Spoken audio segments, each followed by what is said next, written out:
हामी अहिले मोदी मूर्ति बेस क्याम्पमा जाने हो तर यो देखिने चाहिँ माछा उछ्रीको जराइमा काखैमा छौँ भनौँ।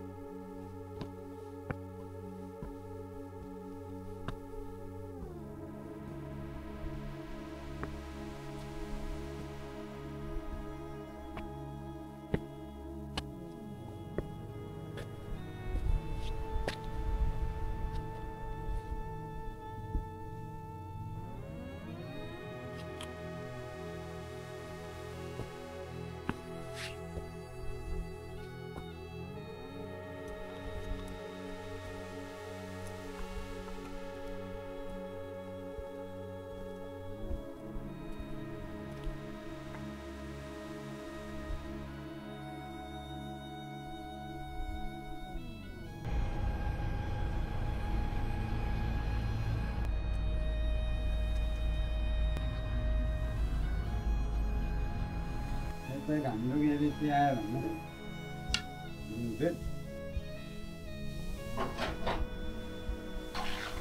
हजुरहरूको त मारुतितिर हिँड्नुभयो। हजुर चिटिङ माछापुछ्री गाउँपालिका 9 चिटिङ चिटिङ किन राखेको होला?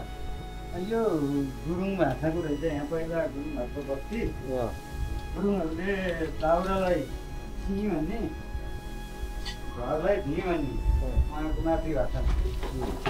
अनि यो दाउराको काठको घर भएको पहिला सुरुवातमा काठको घर रहेछ यो ठाउँमा। त्यही भएर नि सिधिङ भएको भनेको गुरुङहरूले, तर पछि अलिकति भएर सिधिङ भन्ने विकसित गरे जस्तो लाग्छ गरेछ। हजुरहरू कहाँदेखि आउनुभयो? पोखरा हो नि त। स्वागत छ है मादिमा।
लानु भन्ने केटाहरू चाहिँ मान्छे पनि लुग्ने बेहुटा होला नि केटीहरूले हिँडके हिँड कहाँ मामा हिँड कहाँ मामा यही गुल्थुङको हो रहेछ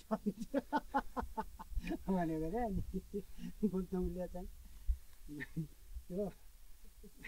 यो काठलाई चाहिँ गुल्थुङ भन्छ भने थाहा नभएको अनि तल गएर हराएर मलाई बुझ्नु भनेर नाम सिकाइदिए भनेर रिजाल गरेको।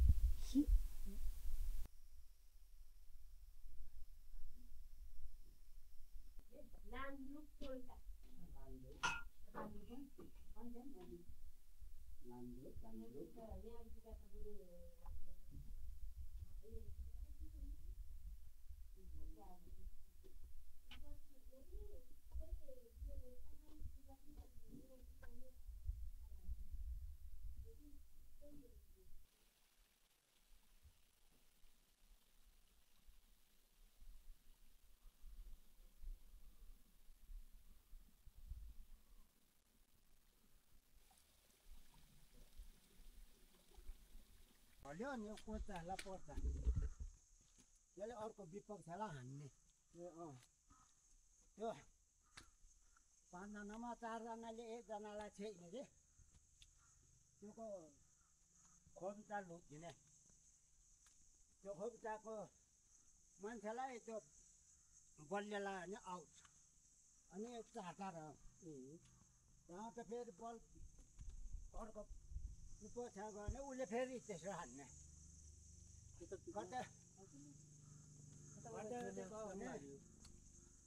त्यो 5वटा गाउँ खाइदियो भने सबै देश बुझ्यो क्या अनि फेरि त्यो अर्को विपक्षले अर्को खाइदियो भने फेरि आफूको मर्छ नि पहिला त्यो बिम्तिन त्यस्तै राम्रो पहिला ल न यो सिडी झन् काटेछ आज उता लानु काट्यो अरे कि यो सिडीलाई त मलाई त अचम्मै पारियो कि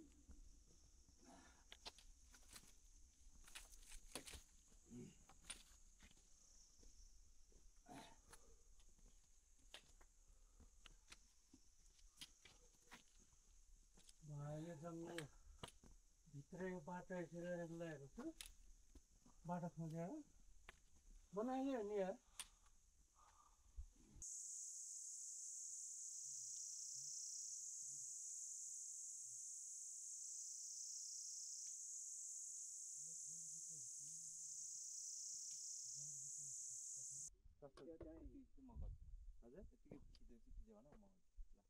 यो पानी डाक्ने डाँडाभन्दा अझै माथि हो होला त्यो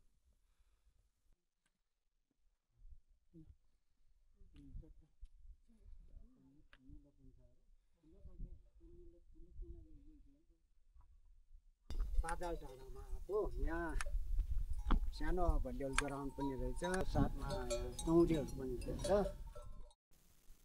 पितृलाई घर बनाइदिएको भन्छन् के अरे यही होला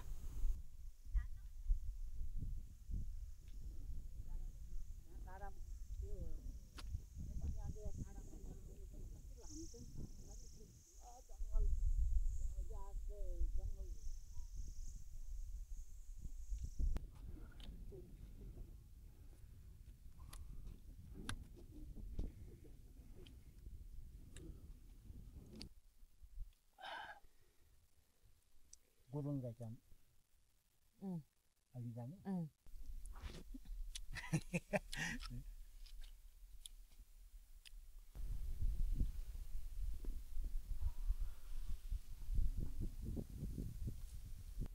मेरो नाम सूर्य हो यो होटलको नाम टाइगर टप हो यहाँ चाहिँ यो मार्दी हिमालमा चाहिँ अहिले 14वटा होटल मात्रै छ ठाउँको नाम मार्दी हिमाल आइकेम माथि चाहिँ अब तपाईँहरू बिहान 3:30 बजे उठेर 4 बजे हिँड्दा ठिक हुन्छ माथि अलि चिसो छ अलि तातो तातो कपडा लाएर जानुपर्ने हुन्छ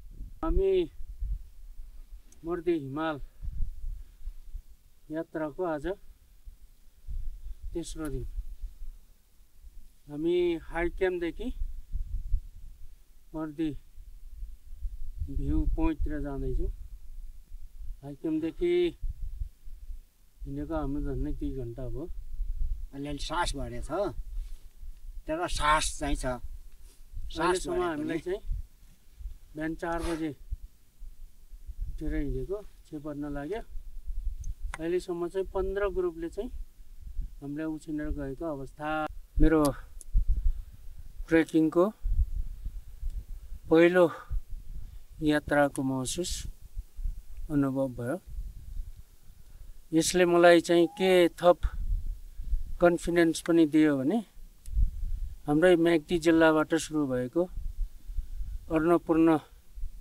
बेस कामको यात्रा पनि मलाई चाहिँ थप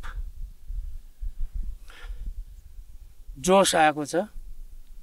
हेरौँ स्वास्थ्य अनि समयले कस्तो अवसर जुटाइदिने हो। हेर्दै जाऊँ, जे हुन्छ अब यही 60 वर्षभित्र होला। धन्यवाद। म याम कुमार बुर्जा मगर र मेरो बुढी लालकुमारी बुर्जा मगर। यो हाम्रो first time Annapurna base camp जाने ढोका। हाम्रो 67 उमेर, बुढी 65, म चाहिँ 67 उमेरमा आउँदैछौँ। बेस क्याम्पसँग जान सकिन्छ सकिन्न थाहा छैन, जस भ्यू पोइन्टसँग चाहिँ जान्छ होला भन्ने आशा छ। र सम्पूर्ण इष्टमित्रहरू, मेरो उमेरको हिसाबले तपाईँहरू पनि आउने साहस गर्नु होला, आउन सकिने रहेछ जस्तो लागेको छ।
यो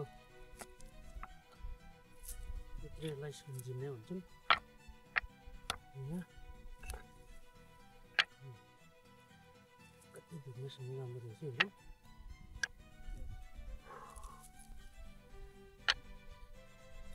मेरो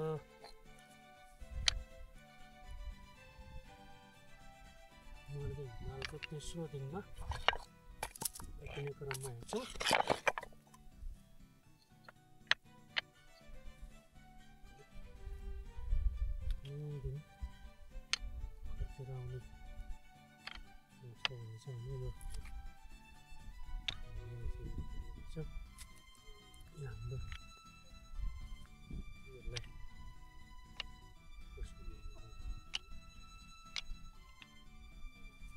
Nice to see you. Namaste. Where are you from? Switzerland. Switzerland. Thank you for visiting Nepal with a small baby. I hope our next destination is Mount Everest. Yeah. Hopefully, one day we will summit at top of the mountain, Mount Everest.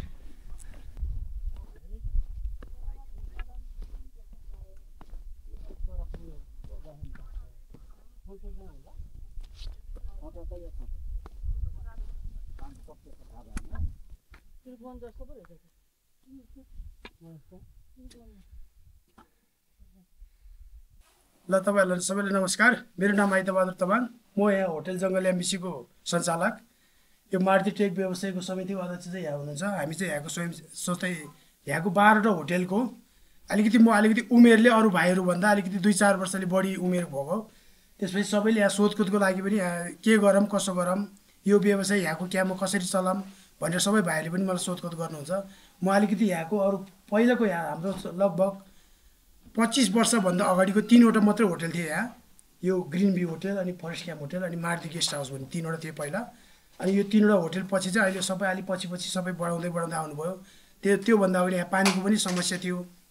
यो 3वटा hotel यहाँ हुने बेलामा योभन्दा 1 घन्टा तलबाट पानी बोकेर ल्याउनु हुँदो रहेछ। पानीको मुहानी हेरेर फेरि त्यो बेलामा पानी कहाँ रहेछ भनेर पत्ता नलाएर यहाँ तलबाट आधी घन्टा 1 घन्टा तलबाट पानी बोकेर ल्याउनु हुँदो रहेछ। अनि अहिले सबै धेरै साथीभाइ भएपछि पानीको मुहान खोज्नुभयो। पानीको पनि व्यवस्था राम्रो छ अहिले। अनि सबैलाई त्यो होटल मान्छे बढी चलेको भएर अलिकति मान्छे पनि बढी भएपछि सबैले होटल थप्यो। सबैले एउटा सिस्टम खानाको सिस्टमहरू प्याकेजहरू सबैले एउटै गरौँ हामी यसरी मिलेर भनेर सबैले साथीभाइको सरसल्लाह पनि त्यसरी हुन्छ। अनि हामीले पानीको मुहान पनि अहिले यहाँ नजिकै छ। त्यो पानी सुकेपछि फेरि हामीले 2100 मिटरबाट पानी टाढाबाट पनि ल्याउँछौँ अहिले फेरि पछि यो नजिकको मुहान सुकेपछि। त्यसपछि अब हाम्रो सबै साथीभाइहरू यताउता मिलेर खानापिना सरसल्लाह यहाँ आउने पाहुनालाई जसरी पनि मिलाएर सुताउने। राम्रो नराम्रो सबैले पाहुनाले पनि बुझिदिनु पर्यो। कसैकोमा राम्रो होला कसै नराम्रो होला। एक रात सुत्नलाई कसैले पनि समस्या पनि छैन। अब हामी यहाँदेखि माथिसम्म कसैलाई रुमहरू बुकिङ गर्नको लागि यस्तो ठाउँमा भनिदिनुहोस् भन्यो भने हामी सबैले नाम नम्बरहरू अब राम्रो नराम्रो त सबै हाम्रो लागि सबै उस्तै हो। सबैलाई अब हामीले माथिसम्म जानलाई नम्बरहरू पनि दिन्छ। अब मिलेर जानुहुन्छ माथि जानेहरू पनि। यहाँ पनि हाम्रो सबै त्यस्तै छ। यताबाट आउनुको लागि चाहिँ प्रितम देउराली हुँदै लान्द्रुक हुँदै अनि सिदिङ हुँदै कालीमाटी हुँदै 4वटा बाटो छ यो यहाँ आउनलाई। जुन बाटो आउँदा पनि हुन्छ यहाँ। जस्तै यता कालीमाटीबाट आउँदा 2 घन्टा लाग्छ, सिदिङबाट आउँदा 2 घन्टा, लान्द्रुकबाट चाहिँ थोरै उकालो छ 3 घन्टासम्म लान्द्रुकबाट आउँदा। प्रितम देउरालीबाट चाहिँ गाडी त्यहाँबाट झरेर यहाँ आउँदा 4 घन्टामा यहाँ आइपुग्नुहुन्छ बिस्तारै आउँदा पनि सबैजना। अनि यहाँ कोही खाना खाएर माथि जानुहुन्छ, कोही खाना खाएर यहीँ बस्ने ग्रुप पनि हुन्छ। बेला बेलामा कोही ग्रुप माथि जाने कोही यहाँ बस्ने यस्तै छ हजुर हाम्रो यहाँ। यो मर्दी हिमालमा एकदम धेरै अहिले निकै चलिरहेछ नि। यसको कारण खास के होला? मारुति हिमालमा हजुर अब यो छोटो पनि छ ट्रेकिङ। अब जस्तै कोही स्टुडेन्ट ग्रुप कोही अफिसबाट कोही फ्यामिली ग्रुप विदेशबाट आउनुभएको त्यस्तो पनि यस्तो जाम्न त मारुति हिमाल भनेर 2-3 दिनमा पनि छोटो समय हुने मान्छेले पनि मारुति ट्रेक गरेर पोखरा जानलाई पनि छोटो छ। अब यताबाट आउनु भने लोक्यामबाट सिदिङ झरेर 3 दिनको ट्रेकमा तपाईँहरू पोखरा पुग्न पनि सक्नुहुन्छ। अब कसैलाई अब हाम्रो लङ टाइम छ भन्नुभयो भने बिस्तारै क्याम्पमै पछि आरामसँग जाने हो भने पनि अब 4-5 दिन 6 दिनसम्ममा पनि आरामसँग यो ट्रेक सक्नुहुन्छ तपाईँहरूले। जस्तै यो माथि पहिला पुर्खाहरूको पालामा हाम्रो यहाँ ठुलो एउटा बराह पनि थियो यहाँ माथि। यो बराह भनेको चाहिँ तपाईँहरू पुग्न सक्नु पनि हुन्न। त्यहाँ बाटो अलि के अरे अप्ठ्यारो पनि छ। भोलि अब बन्दै गयो भने पछि त्यहाँ ठुल्ठुलो पहिला पुर्खाहरूको पालामा हाम्रो पनि बाजेहरूले थाहा पाएको त्यहाँ 800 धारा छ अरे कि माथि। त्यो धारामा नुहाउन जाने बेलामा जस्तै यो माथि टपमा पुगेपछि यो हाई क्याम्प भन्दा माथि भ्यू पोइन्ट भन्दा नि माथि बेस क्याम्पको बिचमा माथिबाट फर्केर आउने बेला त्यस्तो बेलामा त्यो देवी देवताले नसाउने चिजहरू कोही मिन्स भएको बेलामा त्यहाँ चट्याङ परेर थुप्रै मान्छे मरेको च्यानहरू पनि छ क्या त्यहाँ। त्यसलाई बगाले देउराली भन्छ। त्यहाँ धेरै मान्छे गाडेको भएर त्योभन्दा तल अलिक धेरै नै तल फेरि एउटा मात्रै मान्छे त्यहाँबाट घाइते भएर आएर मरेको एक्ले देउराली भन्छ क्या त्यसलाई। त्यो एक्ले देउरालीमा एउटा मरेको भएर एक्ले देउराली भन्ने पुरानो बुढापाकाले नाम राखेको ठाउँ। मेरो अनुभव त मेरो त आफ्नो ठाउँमा छ हजुर। म त अब पहिला सानोबाट पोखरातिर काम गरेँ। आफू पछि म यही रुटमा ट्रेकिङ पनि गरेँ, भारी बोगेँ, किचनमा काम गरेँ। त्यो जस्तै गुरुहरूसँग शेर्पामा काम गरेँ। त्यसपछि होटेलमा कुक गरेँ। त्यसपछि अहिले मैले यो चलाउँदैछु। यो होटेलको विषयमा चाहिँ म आफ्नो अनुभवले पहिलाबाट आफूले गरिरहेको भएर सबै कुरोको अनुभव पनि छ। मलाई त्यति गाह्रो जस्तो पनि लाग्दैन यो होटल चलाउनको लागि। म चाहिँ अब विदेशी नै बढी छ यो होटलमा चाहिँ। खासै नेपालीहरूको कतै अब नम्बरै नपाएर हो कि अब यस्तो पनि छ। अब हाम्रो साथीभाइले जस्तै उहाँ पोखराबाट हिँड्नुहुन्छ, कसैको मान्छे अब काँडेमा मेरो मान्छे भन्ने उता अस्ट्रेलियन क्याम्पमा अब आफ्नो बुकिङको लागि, कसैलाई यहाँ मैले बुझेको चाहिँ यो ठाउँमा एकजना नेपाली मान्छे पठाए बराबर एकजना होटेलले 200 रुपियाँ पैसा दिएर पनि मान्छे तान्छन् क्या। तर हामी त्यो पनि गरिँदैन। तर हाम्रोमा त्यति अब फोन गरेर आउने मान्छे चाहिँ नेपाली अलिक कम्ती नै छ अरूको भन्दा। तर अरू साथीभाइहरूकोमा फुल भएपछि यताउता आउनुहुन्छ बस्नुहुन्छ। टुरिस्टहरूको चाहिँ राम्रै बुकिङ हुन्छ। फेरि कुनै पनि बेलामा खाली हुँदैन। 2-4 जना आइराख्नु। यो फरेस्ट क्याम्पको चाहिँ मेन के भएर सुरु भयो यहाँ चाहिँ फरेस्ट क्याम्प भन्नाले? फरेस्ट क्याम्प भनेको अब यो पहिला चाहिँ योभन्दा उता 1 घन्टा उता डुँडखर्क भन्ने ठाउँ थियो। त्यो डुँडखर्क भन्ने ठाउँमा एउटा सानो यस्तो चौरो मात्रै थियो। त्यति बेला यस्तो होटेलहरू थिएन। क्याम्पिङ ग्रुप आउँथ्यो त्यो चौरमा टेन्ट टाँगेर बस्ने खाने गर्थ्यो त्यो बेला। त्यसपछि यो चौरहरू अलिकति योहरू ठुलो अनि अलिकति मान्छे पनि व्यवस्था पानीको व्यवस्था वहाँ पनि पानी गाह्रो थियो। त्यसपछि यसलो त्यहाँ जाऊँ भनेर अनि पछि क्याम्प यहाँ सर्यो अनि पछि यहाँ मान्छे धेरै बस्यो होटलहरू पनि अलिकति बढ्दै आयो अनि यो फरेस्ट क्याम्प भनेको अलिक जङ्गलको बिचमा यहाँबाट कुनै हिमालहरू पनि देखिँदैन खासै आनन्द बस्नलाई चाहिँ राम्रो छ सुविधा छ अनि भोलि यहाँबाट माथि जाँदा चाहिँ आनन्द हिमालहरू हेर्दै यही रुट हुँदै माथि जान सक्नुहुन्छ तपाईँहरू सबै यो प्रितम देउराली पथानादेखिबाट लिएर यो डुँडखर्का सुइरे यो गौडा यो मुसलबारीहरू यो फरेस्ट क्याम्प यो लो क्याम्प हाई क्याम्प यो भ्यू पोइन्टदेखि लिएर यता सिदिङ झरी बाटो छ नि लास्टसम्म त्यो जीप स्टेसन हुने ठाउँसम्मको 2-4वटा घर होला लालपुर चाहिँ भएको नत्र सबै सार्वजनिक जग्गा हो यो एकाप कन्जर्भेसन क्षेत्रभित्र पर्ने ठाउँ हो यो हामीले अब होटेल व्यवसाय हुन्छ हाम्रो सबै ठाउँको एउटा मेन व्यवसाय भएको चाहिँ हाई क्याम्पमा यो मूल समितिको अध्यक्ष सचिव लो क्याम्पको सचिव हाई क्याम्पको अध्यक्ष हुनुहुन्छ हाम्रो फेरि यो सबै क्याम्पमा उपसमिति अध्यक्ष सचिव आफ्नो आफ्नो क्याम्प आफूले लिड गर्ने यहीँ एउटा लो क्याम्पमा एउटा हाई क्याम्पमा एउटा हाम्रो मार्दी भनेको यो डुँडखर्कबाट यताकोलाई मार्दी समेटिन्छ हामीले जस्तै यो डाँडाबाट यता अन्नपूर्ण गाउँपालिका हाम्रो यो पानी ढलोको यो डाँडाबाट यता माछापुछ्री गाउँपालिका छ अनि हाम्रो चाहिँ यो डाँडाबाट यताको सुरु भएर यो एरिया हुँदै लगभग 70वटा होटल छ हाम्रो माछापुछ्री गाउँपालिकाभित्र यो सबै सार्वजनिक ठाउँमा हो अब एक्यापसँग हामीले पनि एक्याप हामी मिलेर जस्तै यो मूल व्यवसाय समिति र एक्याप बेला बेलामा 15 दिन 20 दिनमा उहाँहरू पनि यो मार्दीलाई गस्ती आइराख्नुहुन्छ अब के गरौँ के नगरौँ गर्न हुने काम गरौँ नहुने काम नगरौँ भनेर उहाँहरूले पनि एक्यापले पनि सुझाव दिनुहुन्छ अनि त्यसपछि हाम्रो सबै जानु नभए भने अध्यक्ष सचिव गएर यहाँको उपसमितिको मूल समितिको सबै गएर उहाँबाट यो आजको हाम्रो छलफल भयो भनेर फेरि हामीलाई सबै एउटा ग्रुप हुन्छ मेसेन्जरमा ग्रुपमा सबैले यो कुरा भयो भनेर बेलुका उहाँहरूले हामीलाई हालिदिनुहुन्छ एक्यापको पनि खासै नराम्रो विचार होइन सबै सकेसम्म हामी लोकल मान्छे मिल्यो भने उहाँहरूले पनि हामीलाई सहज वातावरण बनाइदिनुहुन्छ हाम्रो चाहिँ यहाँ त्यही छ हाम्रो जस्तै यो फरेस्ट क्याम्पभित्र भेज खानाको 1500 नन भेजको 1800 छ हामीले यो सिजनको बेलामा पनि अफ सिजनको बेलामा पनि हामीले कसैले घटाइँदैन त्यहीभित्र हामीले तातो पानी जस्तै वाइफाई मोबाइलहरू चार्ज गर्नलाई अब सबैले चिसो तातो पानी के खानुहुन्छ त्यो सबै हामीले त्यो प्याकेजभित्र दिन्छ जस्तै बिहानको खाजामा तपाईँहरूलाई दिएको खाजा जस्तै रोटी तरकारी अन्डा चिया दिन्छ बेलुका भेज खाना खानेलाई भेज खाना नन भेज खानेलाई चिकन हुन्छ अरू हुँदैन त्यसरी खुवाइन्छ अब माथि चाहिँ अब आफ्नो आफ्नो क्याम्पमा यहाँभन्दा 5% 10% अलिकति महँगो छ ठाउँ पनि अलि उचाइमा लानलाई सामान लान नि गाह्रो त्यही भएर अलिकति माथि चाहिँ त्यस्तो छ उहाँहरूले पनि अब जस्तै चाहेसम्म दिनुहुन्छ जस्तै अब हामीले अब उनीहरूको पनि आफ्नो आफ्नो कानुन हुन्छ कानुनभन्दा बढी उहाँहरूले पनि दिनु हुँदैन हामीले पनि उहाँहरूको कानुन पालना गरेर जस्तै अब अहिले हाम्रो यो फरेस्ट क्याम्पमा 12वटा होटल छन् 12वटा होटल माथि पनि अब जस्तै तपाईँहरू बेलुका बिचरा तपाईँले भन्नुहोस् डाइनिङमा सुत्नुभयो भने हामीलाई पनि यस्तो सुत्नको असुविधा भयो भनेर त्यस्तै ठाउँमा तपाईँहरूले कुरा पुर्याउनु भयो भने ओहो त्यो ठाउँमा यो अलिकति अरू मान्छेलाई केही अब त्यही माथि नथपे पनि यही ठाउँको लोकल बासिन्दालाई अरू केही पो गरेर दिनुपर्छ कि 2टा कोठा थपेर हुन्छ कि 4वटा कोठा थपेर हुन्छ कि अर्को बनाउनु पर्ने हो कि त्यही माथि गरेर आउने पर्यटनलाई सुविधा दिनु पर्छ भनेर उहाँहरूले पनि हामीलाई केही सुझाव दिनुहुन्छ त्यो तपाईँहरूले पनि बोलिदियो भने अझ राम्रो हुन्छ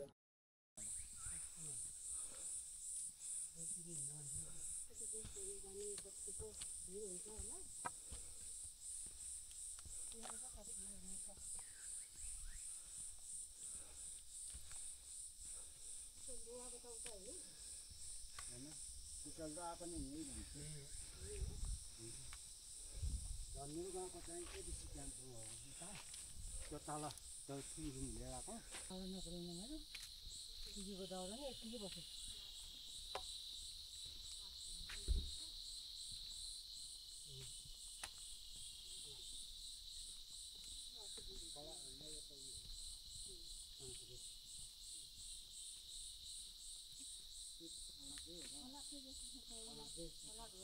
पाँचरेको अलिक ठुलो हुन्छ अरे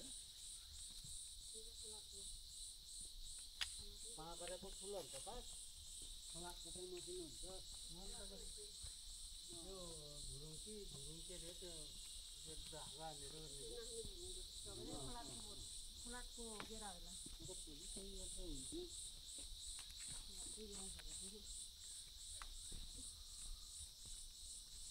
यसको होला के त्यहाँ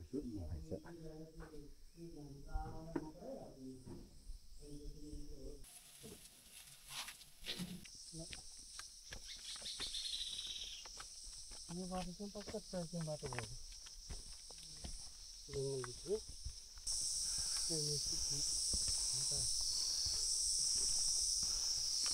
वर्ल्ड कप चाहिँ यस्तै हुनु लाग्छ अलग अलग खासै त्यसलाई गरेको थियो कि तिनीहरूलाई यत्रो सानो यो गोठ पनि होइन ताप पनि त